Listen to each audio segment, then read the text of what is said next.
Hi, well, welcome to part 2 of what you need to know before hiring a contractor, a webinar that was conducted in mid-December. This is our follow-up program. It's sponsored by the North Coast Builders Exchange. If you're not familiar with us, we're a contractors association with nearly 1,200 members in Sonoma, Lake, Mendocino, and Napa counties. I'm Keith Woods, Chief Executive Officer of the Builders Exchange. I'm going to moderate this webinar part 2 program today. If you missed the first webinar, I strongly recommend that you go to our Builders Exchange website, www.ncbeonline.com. That's ncbeonline.com. And there you'll find a button you can click that allows you to listen to the very first webinar that we did in December. It's a little over an hour long, but it has 10 very valuable tips on rebuilding or even just building your home that will help you when you're searching for a contractor. And you can easily download the 10 tips.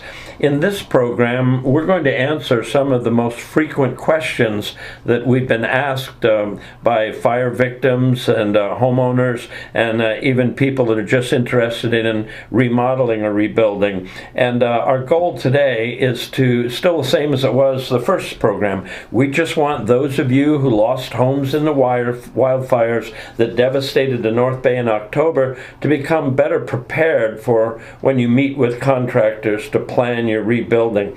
We're lucky to have the 2 experienced contractors who were part of the original webinar back with us for this session. With us today, Mike Beeler. He's the general manager of Beeler Construction Company in Santa Rosa, and he's a real veteran of the construction industry, having been in it for over 35 years. Our other expert guest today, Craig Lawson, is president of Cal Custom Building Services, Inc., also headquartered in Santa Rosa, and Craig's been in the construction business for 39 years. Both of these gentlemen are members of our Builders Exchange Board of Directors, and I can assure you they are widely respected in the construction industry. Gentlemen, welcome, and let's get started. Mike, I'll lob the first one to you, and Craig, just jump in. We're going to keep this very informal and conversational, and I'll give instructions at the end as to where you can get further advice and listen to this interview and this post-webinar program again. Mike, question we received from somebody who listened to our very first program. Their comment was, we found your webinar to be very informative, and we appreciated the input from the experts. But we looked at the Contractor State License Board website regarding bonding, and the value of the bond that a contractor is required to put down is only $15,000. That seems rather small, the question goes on, especially when we are talking about rebuilding a home for well over $400,000. Can somebody explain more about the bond and how does that serve to protect the client? Mike, a good question? Yeah, that's a good question. CSLB actually says that the bonds filed for the benefit of consumers who may be damaged as a result of defective construction or other license law violations, and for the benefit of employees who have not been paid wages that are due to them. But at the end of the day, you're right, it's a pretty small amount. And there's actually additional remedies that homeowners have through their contract with the general contractor, and that's why we always recommend that you have an attorney review your contracts. Craig? Yeah, to that I would also add, even though that the question wasn't pointed towards this, is that a homeowner should insist the general contractor carry liability insurance with a minimum $1 million limit and name the homeowner as additional insured on the policy so the homeowner is protected for loss or damages. Yeah, one more time on the amount in case someone's taking notes here. $1 million minimum liability insurance coverage. Is that standard? No, not necessarily. You can obtain coverage limits lower than that, but that should be a minimum amount a homeowner should insist upon. Good advice. Question number 2 that we received after the mid-December webinar. A fire victim asked us, noted that we had a contractor who stopped and talked to us recently when we were at our burned out home site. He asked us how much the insurance company was going to give us to rebuild, and we told him $500,000. The contractor said he would guarantee to us to build it for $475,000 if we signed up with him. The question is what he said legal to do?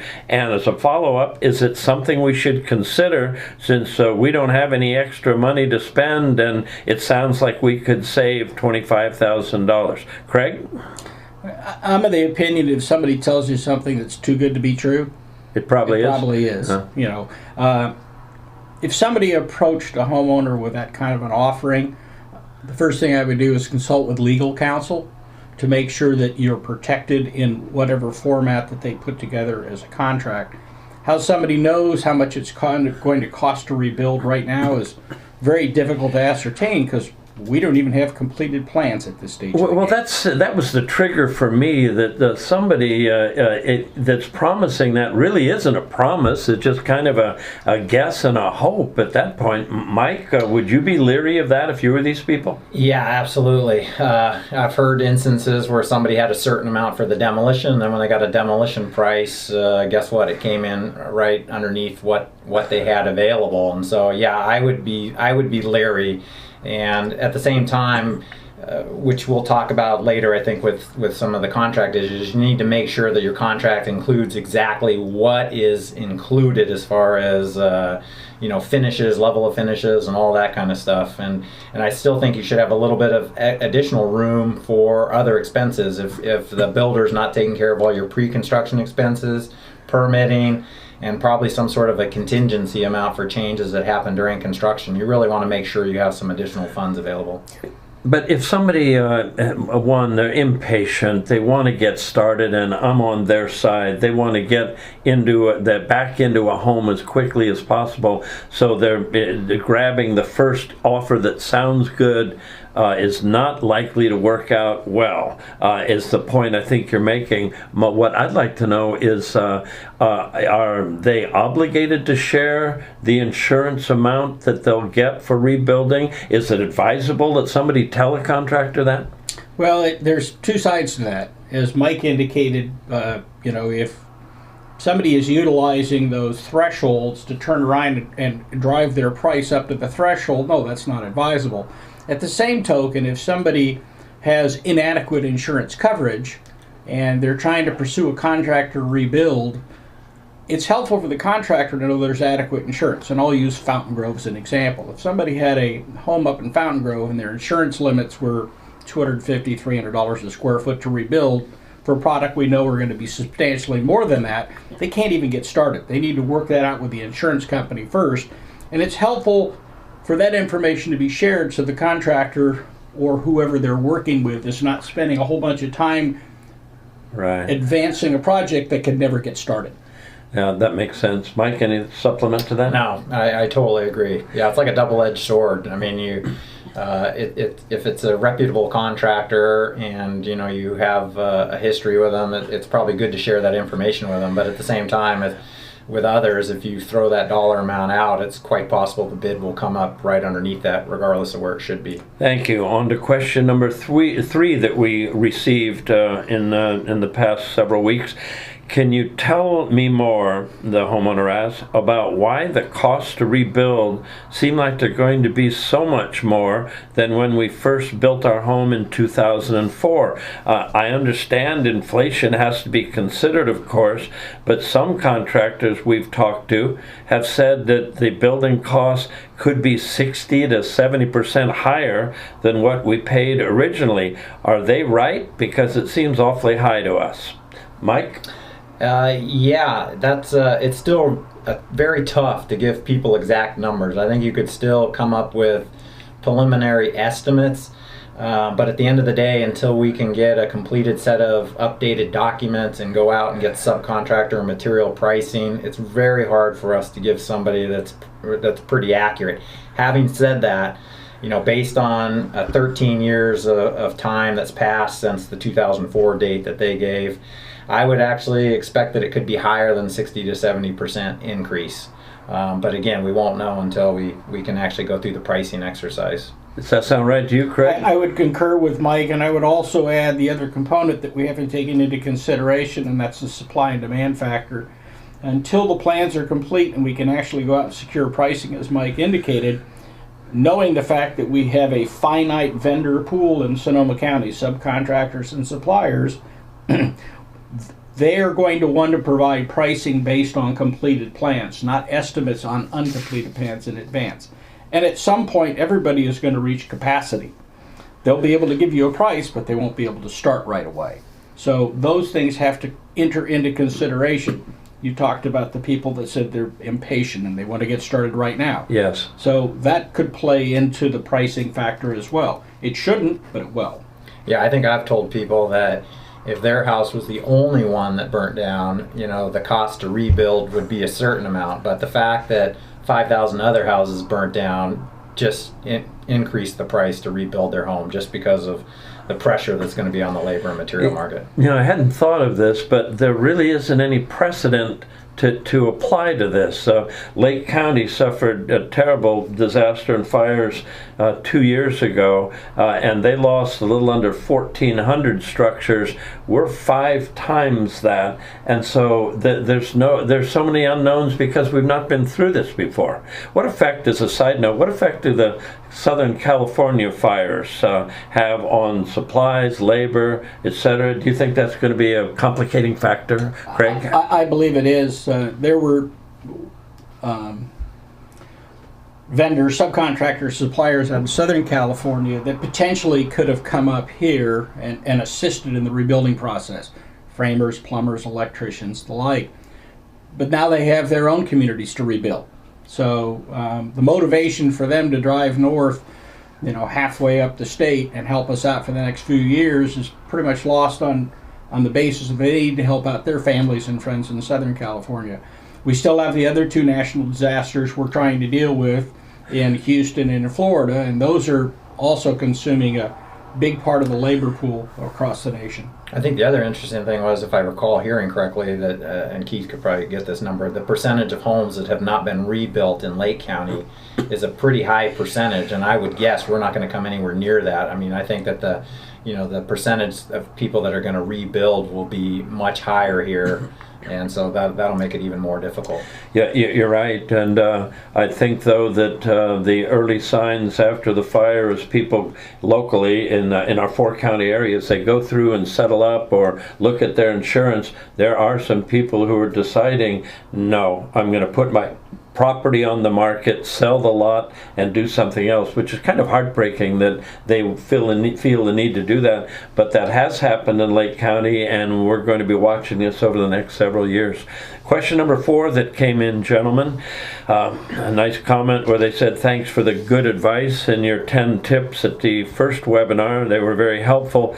But since I have never had a home built from scratch before, can you explain what a lien is and why you said that I have to have a lien-free project as you described it in the original webinar? Can you amplify on that a little bit, Mike? Sure. This is kind of a long topic, and there's a lot of information on the Contractor State License Board website. But in general, a mechanic's lien is really a hold against your property, and it's filed by an unpaid contractor, subcontractor, labor, or material supplier, and it's recorded with the county's recorder's office. And the result of a lien against your property could be foreclosure if the homeowner doesn't pay the lien, double payment for the same job, meaning that the homeowner, if he's released the money to the contractor and the contractor has not paid the subcontractor could file a lien. The homeowner, to release the lien, could have to pay the subcontractor the same amount he's already paid the contractor, so that'd be double payment. And then you could have a recorded lien on the property, which could affect the owner's ability to borrow against the property and such. Craig? Yeah, I would add to that, there's probably 3 or 4 key terms that the homeowner should be aware of. One of them is preliminary notice. Preliminary notice, which a legitimate licensed contractor or subcontractor will file it once he's put in contract by the general contractor to work on a homeowner's house that says, I've been contracted by Mike Beeler to rebuild your house, and I'm filing a preliminary notice so that you're aware that I'm under contract to work on your property. The second is what's referred to as a conditional lien release. So when that vendor submits a payment to the contractor, the homeowner should also be aware that the subcontractor or vendor should provide what's called a conditional lien release. Conditional lien release. It's a form that says I'm submitting a bill for X number of dollars, and once I'm paid, I'm releasing my lien rights. So the homeowner knows that that information is being communicated. After the payment has been rendered to that subcontractor or supplier, he should submit a second document, which is called an unconditional lien release. And that tells the homeowner, yes, I paid the contractor. He in fact paid the subcontractor. He has waived his lien rights by providing an unconditional lien release. And then the last document is a notice of completion. So once the work is 100% complete, a notice of completion should be filed. That's recorded. That's filed with the recorder's office, so that everybody is aware that there's a declaration that the work is complete. And if there are any outstanding invoices, people have a time certain to turn around and file any of their claims for unpayment. I believe it's 30 days for general contractors and 30 to 60, I think, or it was 30 for the subs and 60 for the general contractor. This has got to be unbelievably confusing to somebody who's not in the business. And so, Mike, you had some good advice. If a homeowner or anybody wants to know more about this, they can go to the Contractors State License Board website. I think it's cslb.com, but if Google it and it'll come up. But that's where you could read and get more information on it. All I know is that at the Builders Exchange, we've had a couple of calls from people that are panicky out of the debris removal, that they've already gotten a lien and because some subcontractor hadn't been paid. That's a frightening thing to, even though it says at the top, this is not a bill. There was one person said, well, I wrote a check and was sending it off because I'm so afraid I'll lose my property. Are they at risk of this at this point, or is that just, as you mentioned, the starting point? Well, it pretty much every one of our jobs, once the owners start getting preliminary lien notices, I get a call like, what's going on, and they're panicking. But a preliminary lien notice is just like what Craig says. It really is just a document that is sent to the lender, if there's a lender, the homeowner, and the general contractor, that from the subcontractors and suppliers, saying that we will be supplying labor and or materials to your site, and be aware that we really expect to be paid. And so if you're working with a reputable contractor through a normal billing process, when we submit an owner billing, we will submit copies of the conditional lien releases. As our policy, we issue joint checks to our subcontractors if they have conditional lien releases from their suppliers. And then in the following month, we follow up with unconditional lien releases from all of those vendors to ensure, for the owner's benefit, that all of these people have been paid. So somebody doesn't need to go into full panic mode if they get a notice. Just follow through on the process, because that's sometimes just a normal part of rebuilding. Yeah, the subcontractors have 20 days from when they start work on the project to file the preliminary lien.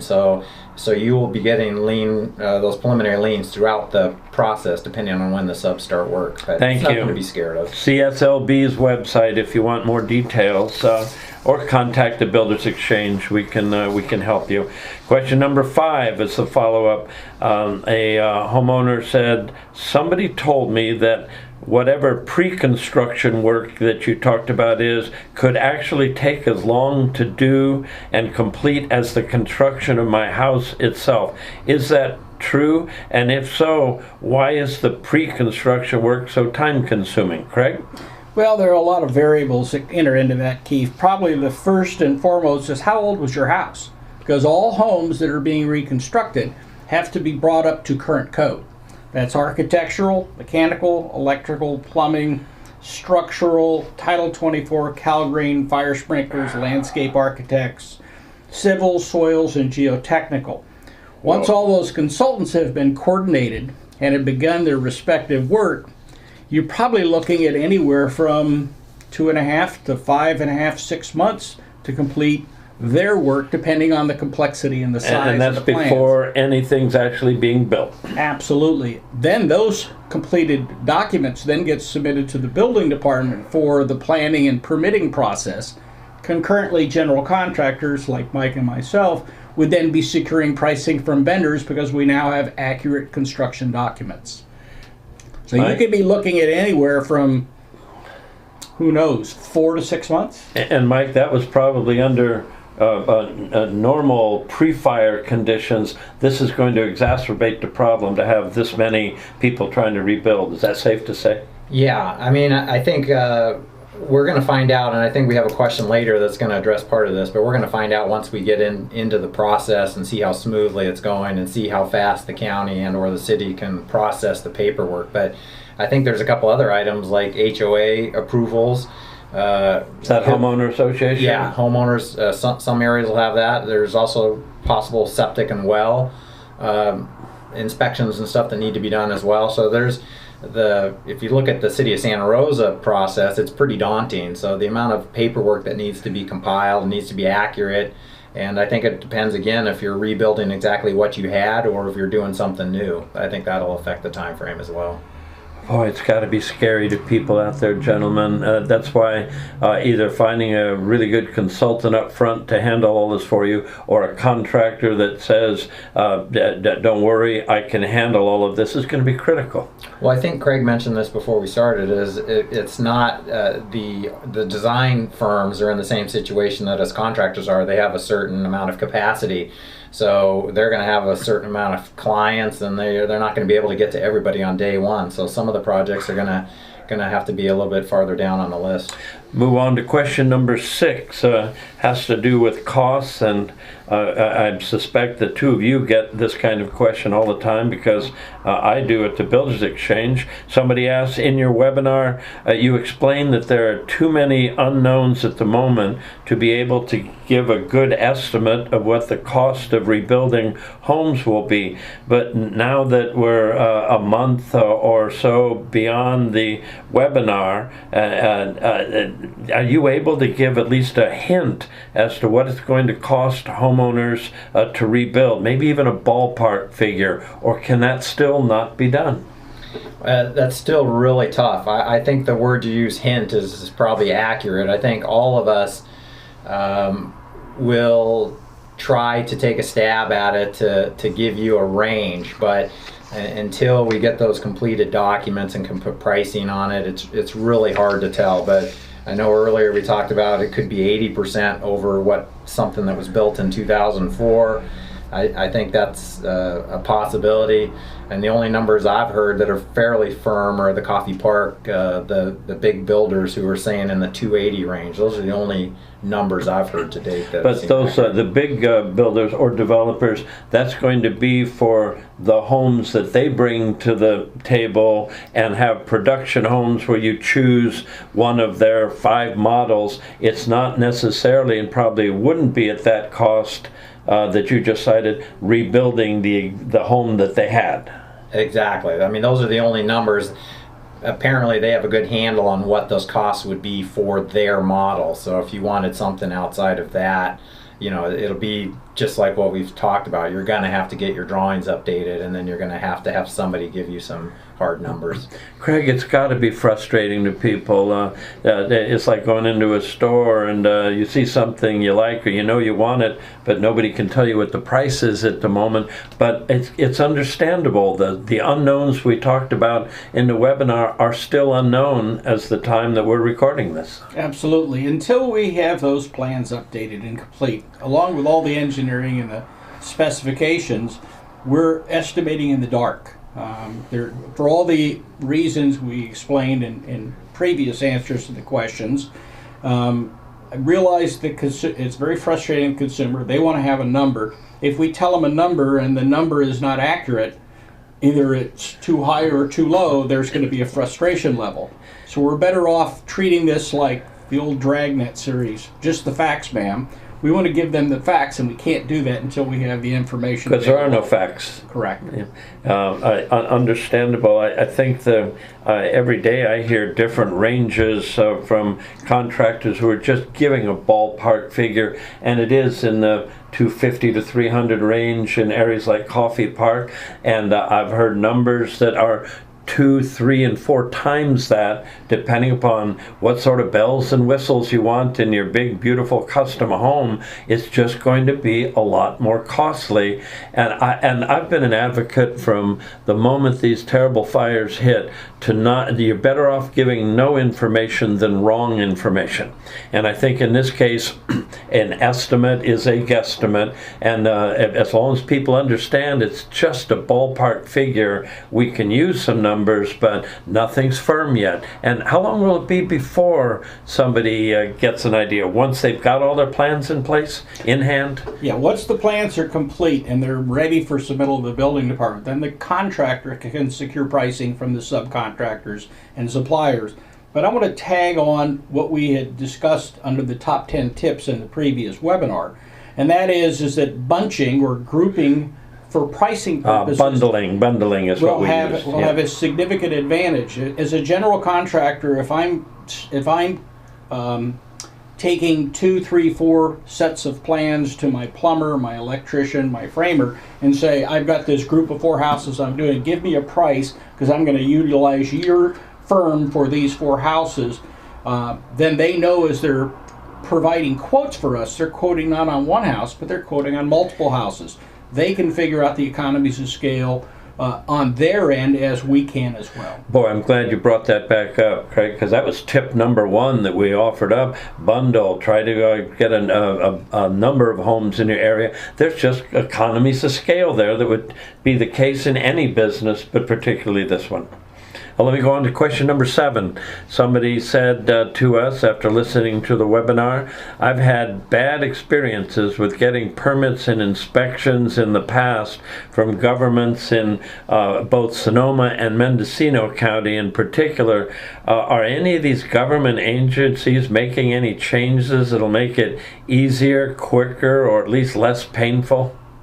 Kind of a snarky question, but it isn't the first time we've heard about problems with getting permits from local governments. Craig? Well, the city of Santa Rosa, and because that's where most of the rebuilding I'll be doing, has published their protocols on their website, on the Sonoma County Recovers. Protocols meaning how they're going to approach this. Exactly. Okay. They have published timelines depending on what you're doing. If you're rebuilding like in kind, or you're making minor modifications or significant modifications to the plan.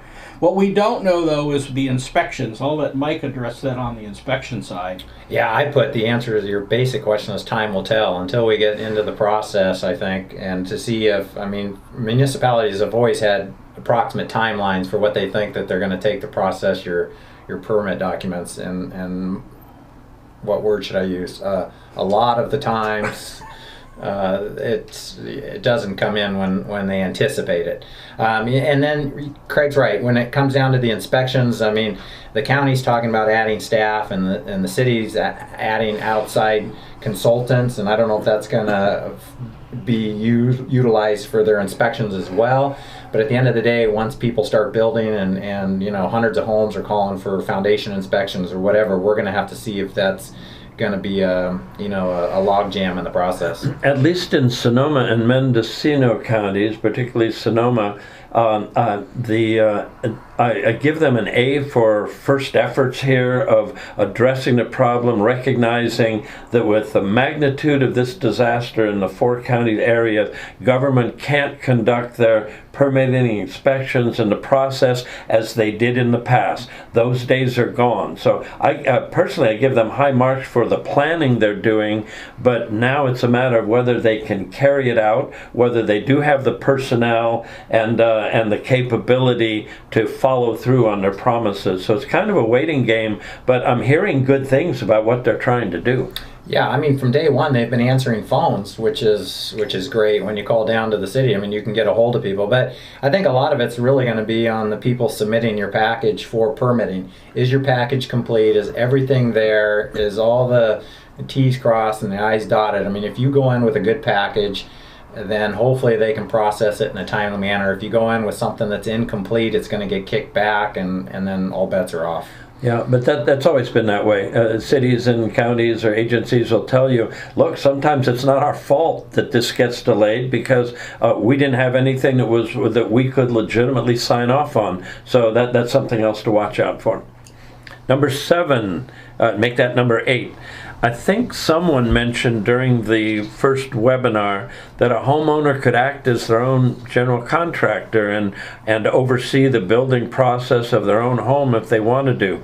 The question they have is, I know you're in the business of building and will say it's probably a bad idea, but exactly why is it a bad idea? I found out I'm underinsured and I've got to save some money on my rebuilding somehow. Is this one of the ways I could do it? Mike? Yeah, interesting. And again, your last sentence is what's important here. If you're underinsured and you're trying to save money, I would maybe look at what Craig had mentioned before about maybe partnering with some of your neighbors. Because I said and I was fortunate my house didn't burn down, but I said if my house burned down, I wouldn't want to, as a contractor, I wouldn't want to rebuild it myself. Really? If I have the insurance, why wouldn't I want to hire a contractor to take care of everything for me? Because it's a lot of work to rebuild your home. And so I was telling people, yeah, I would hire, maybe even Craig here if you could get the right dollar amount, but hire somebody else so that it takes the pressure off of me and I can go about my daily life. Yes, somebody can totally be an owner builder, and it might. I've heard from some retired people that they might be interested in this process, but there's definitely some downside to being an owner builder when it comes to liability, and I'll let Craig talk about what subcontractor pricing and things. Makes sense to me what he just said. Well, Craig. absolutely, as Mike indicated, you're going to have an impact when it comes to pricing. For subcontractors and suppliers, pricing to a general contractor, they're typically going to get more preferred price, better pricing than a consumer off the street would be, because they're accustomed to working with the general contractor. They know what his organizational setup is, how he schedules, how he pays, how the job rolls smoothly and freely, because they're working with a professional who knows what they're doing versus somebody that's trying to do this for the first time. That's not to say that if somebody has the bandwidth and can do it, they shouldn't give an attempt.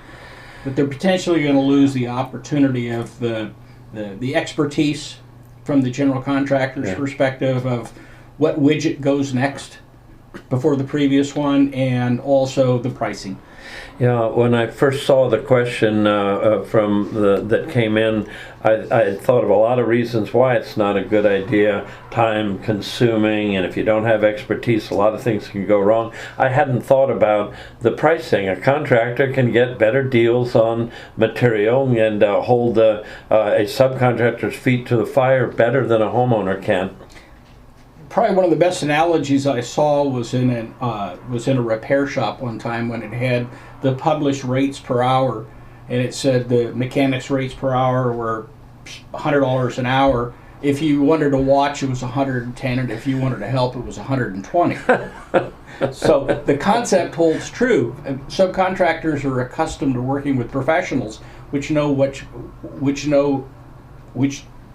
that you know how to build a house in the correct sequence and nothing is missed. Yeah. When they show up to the job, it's ready, and the previous vendors are done with their work that don't impact your phase of work. Yeah, and I would hope scheduling-wise, a contractor should be able to get a home built faster. I have just a quick story. When I was working FEMA, I had a great couple that came in. And At the assistance center, and he was an electrical engineer, and on his house he wanted to do the wiring, and the contractor said, yeah, no problem, and he went and did all the wiring, and he was pretty stoked about it. At the end of the day, he asked the contractor, it took him a certain amount of time, and he asked the contractor, well, how long would it have taken your guy? And it was like a third of the time. And so while he got some satisfaction out of wiring the home, I guess the point is that there are people who could probably do it quicker and get you back into your home sooner. So. But if somebody's committed to doing that, has the time, enough expertise they think to do it, it can be done, but it's got a lot of asterisks next to it. Is that the bottom line for this? Yeah, there's different insurance liabilities and what we talked about before with the whole lien process. I mean, you really take on a lot more responsibility as a homeowner if you own or build. Concur. Thank you, gentlemen. Question number 9. What are the consequences, someone asked, both financially and in getting permits and all the pre-construction work? What are the consequences if we don't want to rebuild the exact home that we lost? Are there penalties, restrictions, financially or otherwise, if someone wants to do that? Craig? Yeah, if you go to the City of Santa Rosa's website, they've published processes for the permitting. And they talk about rebuilding like in kind, minor modifications or significant modifications, square footage, elevation change, etc. I would construe this question as being, I want to make significant changes. I want to alter my floor plan, add some square footage, maybe change how it looks on the outside. Yes. So that's going to put you in what they call the priority process, which they're estimating to take 3 to 5 weeks. In addition, you're going to be subjected to any impact fees if you add additional square footage. Okay, stop right there. Explain the impact fee. A number of people have never built a home and maybe aren't aware of those. Right. So the estimate for submitting the plans is approximately $3,000, and the permit and the inspections approximately $2,000 based on like in kind. If you're adding square footage, you have now introduced an impact to the City of Santa Rosa. The impact can be school impact fees, it can be parks and recreation fees, it can be community facilities fees, or public or any other impacts which are listed on the City of Santa Rosa's website. The 2 impacts that potentially or probably wouldn't change would be sewer and water, because you're not changing any impact there because you already had a sewer lateral, you already had a water meter. Yeah. So are there any impacts for property assessment taxes? If you downsize or increase, you're going to pay more if your home's bigger. It'll have a higher assessment. I talked to somebody that was going from 4,000 square feet down to a 3,000 square foot home as their plan, largely because they didn't have the insurance to cover their own home. Will they pay fewer taxes? Are there any implications that are positive? I mean, they should. I mean, once the county comes in and does a reassessment, if their property in whole is valued at less amount, they should pay less.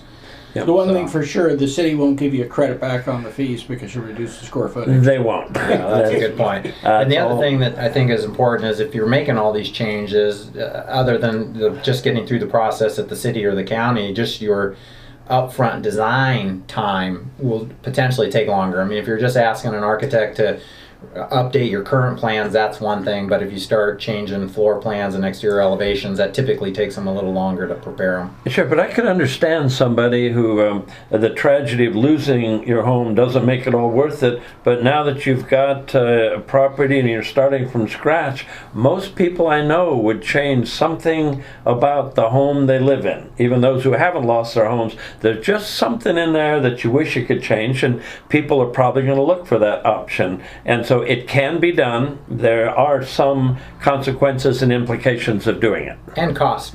There's cost implications too on the design and potentially on construction. And definitely on the timing. But given the opportunity, and I hate to use that word, but I'm going to use it for lack of any other now, given the opportunity for somebody to do it over again because they've lived in their house for 10 or 15 years and they know what their lifestyle is, they know whether or not they need that extra bedroom, if they want that wall, if they want a window in some place. If they recognize the fact, as Mike said, they're going to increase the cost, and they also recognize the fact that it's going to increase the amount of time it's going to take the architect and the other consultants to get the plans done, they should get what they want.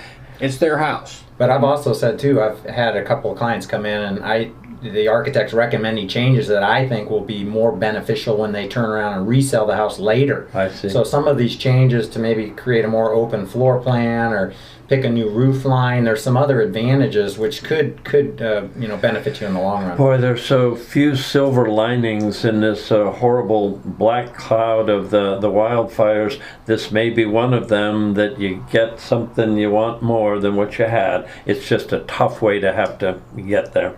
The last last question I might help out on. Somebody asked, when and where can I talk to or meet some contractors who might be interested in rebuilding my home? You guys scared me during the webinar when you talked about how few contractors there might be. Let me tackle this one for a moment, and Craig, Mike, you can supplement it. The Builders Exchange, as I said at the opening, is a contractors association, and so what we realize we can probably do best for the community and to help the victims of the fires is try to match up contractors who can actually take on additional work with homeowners who have a lot of work that needs to be done. So we have and continue to survey all of our contractor members to ask them, are you able and willing? Do you have the capacity, as we refer to it, to take on rebuilding projects over the next 1 to 5 years? So we're collecting the data not just on every contractor who, frankly, most of them were busy before the fires. We're trying to carve out of the herd those who actually will talk to homeowners and who can take on additional work, both general contractors to oversee the project and subcontractors. So very soon you should, I'm advising homeowners, go to our website at ncbeonline.com, and there'll be a bot that you can click on, and up will pop all of the people, all the contractors who have told us they can take on additional work. So use the Builders Exchange as a resource. We also said, if you know somebody, a friend of a friend, a family member, if you know somebody in the business, even if they can't take on your project, talk to them. They may know somebody who they are aware can take on additional work. So expand your own personal outreach to find anybody in the business that might be able to advise you. But again, utilize the Builders Exchange that we do serve Sonoma Lake, Mendo, and Napa counties, so we'll be able to help. If you are listening to this follow-up program prior to mid-March, please know that the North Coast Builders Exchange will have expanded booth space at the Home and Garden Show held at the fairgrounds in Santa Rosa. And the Home and Garden Show draws thousands of people. Well, we're making ourselves available at that show for fire victims and others who want to build to come to our booth, and we're going to have contractors there on site that have said they're able to take on more work, and even if they can't, they'll be able to give you some good, solid advice. I believe the Home and Garden Show in Sonoma County is March 16th, 17th, and 18th. So watch social media and the print and broadcast media for details, but come visit us and we'll be able to help you. That's going to be it for our follow-up program. We may be doing more of these in the future if we get lots more questions, and your questions can be sent to the Builders Exchange at info@ncbeonline.com. info at ncbeonline.com. Send us your questions. We'll bring back these pros and others to try to give you advice. Our organization thinks we owe it to you. You've suffered enough with a loss. We're going to try to help make the process of rebuilding your home and your lives a lot easier than it might be otherwise. My sincerest thanks to Mike Beeler of Beeler Construction, Craig Lawson of Cal Custom Building Services, and we also owe a debt of thanks to Tom Boylan of the Boylan Point Agency, a board member of ours, for his help today. So our best wishes to all of you. We'll continue to keep you informed, and contact the Builders Exchange if there's any way we can help. I'm Keith Woods of the Builders Exchange, North Coast Builders Exchange, and that concludes our program.